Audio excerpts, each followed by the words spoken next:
Cukup? Oke, silakan di ruang tunggu sini.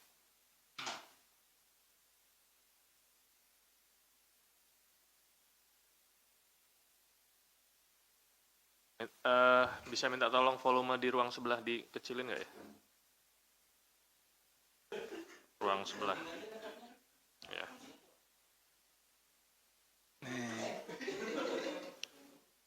Konsentrasi rekan-rekan terganggu. Bismillahirrahmanirrahim. Assalamualaikum warahmatullahi wabarakatuh. Waalaikumsalam warahmatullahi wabarakatuh. Yang kami hormati Bapak Direktur Penyidikan Bapak Asep Guntur Rahayu, yang kami hormati Kasatgas Penyidikan Bapak Budi Sokmo Wibowo, rekan-rekan jurnalis yang telah hadir di ruang konferensi pers Gedung Merah Putih Komisi Pemberantasan Korupsi pada sore hari ini, tanggal 20 Maret tahun 2025, KPK akan menyampaikan konferensi pers terkait penahanan tersangka perkara LPI. Untuk lengkapnya akan disampaikan oleh Bapak Direktur Penyidikan. Waktu dan tempat kami persilakan. Terima kasih Mas Jubir. Bismillahirrahmanirrahim. Assalamualaikum warahmatullahi wabarakatuh. Selamat sore dan salam sejahtera bagi kita sekalian. Yang saya hormati Mas Jubir, Mas Budi Sokmo, dan rekan-rekan jurnalis sekalian yang berbahagia. Pada kesempatan sore hari ini, kembali Komisi Pemberantasan Korupsi akan menyampaikan perkembangan penyidikan perkara dugaan tindak pidana korupsi terkait pemberian fasilitas kredit oleh Lembaga Pembiayaan Ekspor Indonesia atau LPEI, di mana pemberian fasilitas kredit oleh LPEI kepada 11 debitur berpotensi mengakibatkan kerugian negara dengan total mencapai 11,7 triliun. Dari 11 debitur yang telah dilakukan penyidikan, KPK saat ini akan menyampaikan terkait dengan satu debitur terlebih dahulu, yaitu PT Petro Energi atau PE. Dalam konstruksi perkaranya bahwa diduga telah terjadi benturan kepentingan atau COI antara Direktur LPEI dengan debitur PT PE dengan melakukan kesepakatan awal untuk mempermudah proses pemberian kredit. Jadi kreditnya itu sudah ada kesepakatan awal, jadi sudah ada pembicaraan antara para petinggi di LPI, yaitu direkturnya, kemudian dengan debiturnya dari PT PE. Kemudian Direktur LPI tidak melakukan kontrol kebenaran penggunaan kredit sesuai MAP. Jadi kreditnya yang dari LPI itu adalah untuk pembiayaan bagi perusahaan-perusahaan yang ekspor atau yang membiayai ekspor, seperti itu. Nah, ini pada pelaksanaannya seharusnya kan setelah memberikan kredit, LPI itu juga mengontrol, mengecek sebetulnya uang yang diberikan kreditnya itu betul nggak digunakan sesuai dengan peruntukannya. Tapi pada kenyataannya hasil penyidikan itu tidak sesuai seperti itu. Jadi tidak ada kontrol seperti itu. Debitur LPI memerintahkan bawahannya untuk tetap memberikan kredit walaupun tidak layak diberikan. Jadi sebetulnya hasil pengecekan ada informasi masuk dari bawahan di LPI bahwa debitur ini tidak cocok gitu untuk mendapatkan kucuran kredit. Tapi tetap saja karena tadi di awal kan sudah ada pembicaraan, ada COI antara Direktur LPI dengan debiturnya dari PE. PT PE diduga memalsukan dokumen purchase order dan invoice yang menjadi underlying pencairan fisik tidak sesuai dengan kondisi yang sebenarnya. PT PE melakukan window dressing terhadap laporan keuangan. Jadi laporan keuangannya pun dibuat bagus gitu ya. Dibuat bagus sehingga PT PE menjadi layak untuk menerima kucuran dana pinjaman dari LPI. PT PE mempergunakan fasilitas kredit tidak sesuai dengan tujuan dan peruntukannya sebagaimana tertuang dalam perjanjian kredit dengan LPI. Atas pemberian fasilitas kredit oleh LPI khusus kepada PT PE ini telah mengakibatkan kerugian negara sebagai berikut.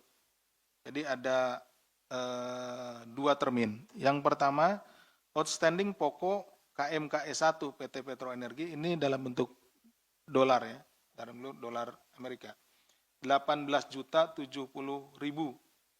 US dollar. Yang kedua, outstanding pokok KMKE 2 PT Petro Energi, ini dalam bentuk rupiah, 549 miliar 144 juta 535.027 rupiah. KPK selanjutnya pertanggal 20 Maret 2025 hari ini menetapkan 5 orang sebagai tersangka, yaitu DW Dir LPI, AS Dir LPI, kemudian JM debitur, NN debitur, dan SMD debitur. Nah, yang NN ini minggu sebelumnya sudah kita lakukan penahanan, sehingga yang hari ini yang hadir adalah 2 orang, yaitu JM dan SMD. Berdasarkan keputusan pimpinan Komisi Pemberantasan Korupsi nomor 306 tahun 2025 tentang penetapan tersangka. Penetapan tersangkanya, mohon maaf, tadi per tanggal 20 Februari 2025 ya. Selanjutnya, guna kepentingan penyidikan, KPK melakukan penahanan terhadap 2 orang tersangka dalam perkara LPI pada hari ini, Kamis 20 Maret 2025, yaitu Saudara JM berdasarkan surat perintah penahanan nomor Sprinhan 23 di 0103 2025. Kemudian Saudari SMD berdasarkan surat perintah penahanan nomor Sprinhan 24 di 0103 2025.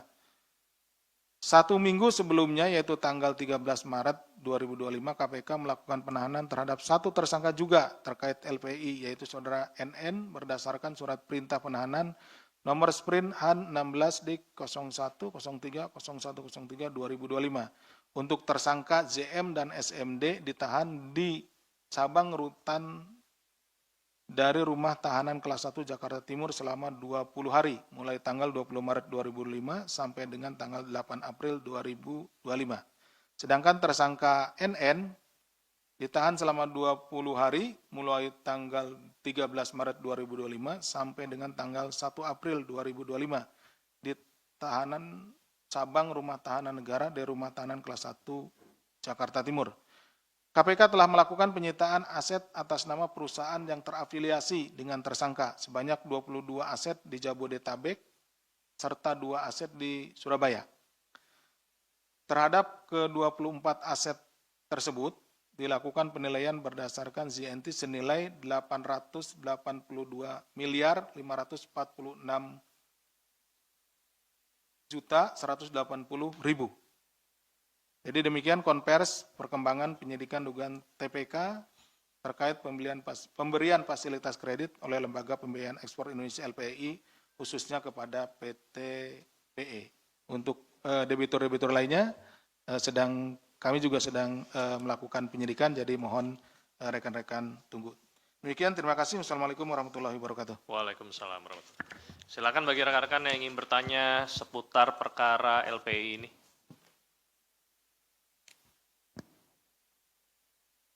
Mas Chandra, silakan.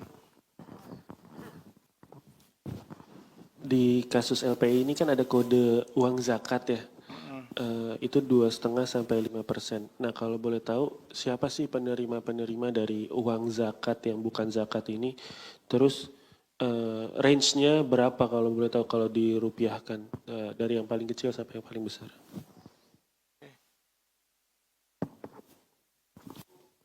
Ada lagi? Satu aja ya? Oke.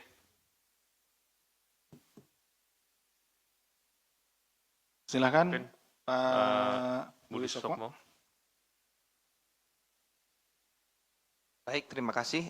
Terkait dengan uang zakat tadi, saya sampaikan bahwa uang zakat tersebut yang menerima terkait dengan pemberian dari para debitur, yaitu adalah sampai saat ini dari hasil penyidikan adalah para direktur, terutama direktur yang menandatangani terkait persetujuan sebesar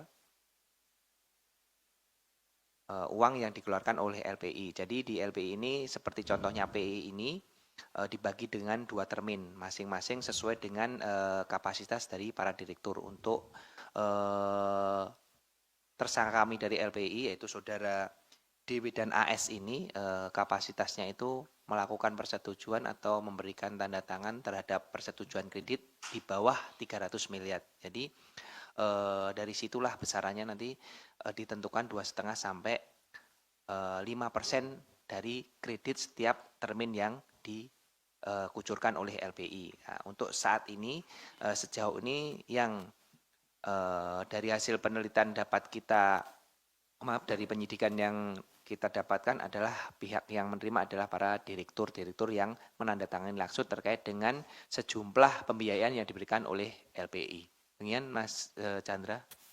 Terima kasih. Baik, cukup ya? Oke, rekan-rekan sekalian, kalau begitu untuk konferensi pers kita akhiri. Wabillahi taufiq wal hidayah. Wassalamualaikum warahmatullahi wabarakatuh. Waalaikumsalam warahmatullahi wabarakatuh. Selamat nonton pertandingan.